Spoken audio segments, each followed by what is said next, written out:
What's the corniest line of dialogue in a movie ever? This is Katana. She's got my back. She can cut all of you in half with one sword stroke, just like mowing the lawn. I would advise not getting killed by her. What are we? Some kind of suicide squad? Or that's not how you play the game.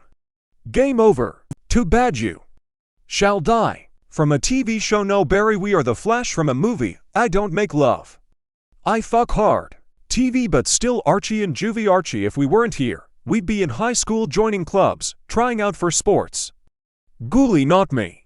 I dropped out in the 4th grade to run drugs to support my nana. Archie, that means you haven't known the triumphs and defeats, the epic highs and lows of high school football.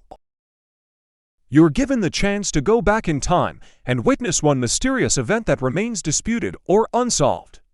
What do you choose to see? Watch them bury treasure on Oak Islands so we can finish the series already. I want to know what caused the genetic bottleneck 70,000 years ago. There was a theory it was a volcanic eruption, but new data suggests that it wasn't nearly bad enough to actually kill us. Was it war over scarce resources? Plague that hit a severely weakened population? Someone else said the Bronze Age collapse, and that was my first instinct, but this is the other one that bugs me. What dinosaurs looked like? I know we have a pretty good idea nowadays, but color-wise and behavior-wise we are lacking a lot. Have you ever felt you don't know, have forgotten who you really are? That you've spent years just adapting to surroundings to make life easier and don't know what's the real you anymore? If so, how did you overcome this? Yes, I think about it often. Years of social masking. It's very exhausting to appear to be extroverted and funny and witty all the time, because if I'm not, I suddenly get bombarded with questions like what's wrong? Which is even worse, attention. I don't even know what I like to do as a hobby anymore. It's sometimes I feel like I'm just existing to exist, like an NPC. I'm not suicidal, but I'm definitely just overwhelmed. Well, I quit everything I did. I broke up with my boyfriend, I changed my friend's cycle, and I started all over again. I met new people and I introduced myself as the person I actually was. I started doing what I love. I started to be who I wanted to be. And it has made me so much happier. Just start over if you feel your environment isn't good for you. What is the funniest movie you've ever seen? Office Space. I spent a big chunk of my 20s in call centers, so the humor really hit close to home. The most insane experience I've ever had at the movies was seeing Borat on opening night in a completely packed theater in 2006. I will never forget it.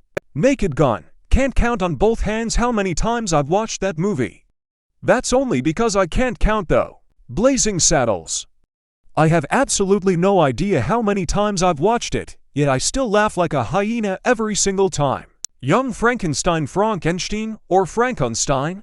My Cousin Vinny. Planes, Trains, and Automobiles.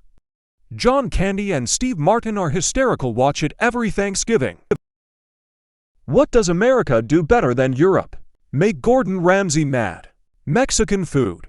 Got this from some other Reddit comment, but the ADA has done a huge amount for access for disabled people.